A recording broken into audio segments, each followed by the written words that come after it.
ഒട്ടും പ്രതീക്ഷയില്ലാതെ കഴിച്ച ഒരു അടിപൊളി ബിരിയാണിനെ കുറിച്ചിട്ടാണ് ഈ ഒരു വീഡിയോ. ഞാനും വൈഫും കൂടി സെൻട്രൽ സ്ക്വയർ മാളിൽ ഒരു ചെറിയ പർച്ചേസിംഗിന് പോയതാണ്. ഉച്ച സമയമായപ്പോഴത്തേക്കും നല്ല വിശപ്പ്. അപ്പോൾ അവരുടെ റെസ്റ്റോറന്റ് ഏരിയയിലേക്ക് വന്നു. അവിടെ നല്ല തിരക്കാണ്. ഓരോ റെസ്റ്റോറന്റിലും റേറ്റ് ചോദിച്ചപ്പോൾ നല്ല റേറ്റ് ആണ് പറഞ്ഞത്. അപ്പോഴാണ് ഹോട്ട് ബോക്സ് കിച്ചൺ കണ്ടത്. അവിടെ ചെന്നപ്പോഴത്തേക്കും അവരുടെ ബിരിയാണിയൊക്കെ ഏകദേശം കഴിഞ്ഞിരുന്നു. ആകെ ലെഗോൺ ചിക്കൻ ബിരിയാണി മാത്രമാണ് ഉണ്ടായത്. 250 രൂപയാണ് ഈ ഒരു ലെഗോൺ ചിക്കൻ ബിരിയാണിക്ക് അവർ ചാർജ് ചെയ്യുന്നത്. റേറ്റ് കൂടുതലായതുകൊണ്ട് തന്നെ ഞങ്ങൾ അവിടെ നിന്ന് ഒരു ബിരിയാണിയാണ് പറഞ്ഞത്.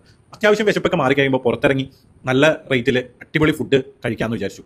അതുകൊണ്ട് തന്നെ ഒരു ബിരിയാണി വാങ്ങി ആ ബിരിയാണി കഴിച്ചു തുടങ്ങിയപ്പോൾ എൻ്റെ ആ ഒരു ധാരണകളൊക്കെ തെറ്റിച്ചു. നല്ല അടിപൊളി മലബാർ സ്റ്റൈൽ ബിരിയാണി ആയിരുന്നു അത്. ഒരുപാട് മസാലയുടെ കുത്തൊന്നുമില്ലാത്ത അടിപൊളി റൈസും നല്ല സോഫ്റ്റ് ആയിട്ടുള്ള 3-4 പീസ് ചിക്കനും ഉണ്ടായിരുന്നു. ആ ലഗോൺ ചിക്കൻ ബിരിയാണിയുടെ ചിക്കൻ പീസൊക്കെ തൊടുമ്പത്തേക്കും സോഫ്റ്റ് ആയിട്ട് ഊരിപ്പോരുന്ന അത്രയും അടിപൊളി പ്രിപ്പയർ ചെയ്തിട്ടുള്ള ചിക്കനായിരുന്നു. ബിരിയാണിയുടെ ഒപ്പം ഒരു ചമ്മന്തിയും സാലഡും അച്ചാറും കൂടാതെ പായസവും പപ്പടവും ഉണ്ടായിരുന്നു. അവരുടെ അച്ചാറും സാലഡും ചമ്മന്തിയും ആ ഒരു ചിക്കൻ പീസും കൂടി മിക്സ് ചെയ്ത് കഴിക്കാൻ സൂപ്പർ ടേസ്റ്റ് ആയിരുന്നു. പിന്നെ ഏറ്റവും ലാസ്റ്റ് ആ പപ്പടവും കൂട്ടി പായസം കഴിച്ചു. പക്ഷേ പായസം എനിക്ക് അത്ര ഇഷ്ടപ്പെട്ടില്ല. പക്ഷേ ഇവരുടെ ബിരിയാണി ഒരു മസ്റ്റ്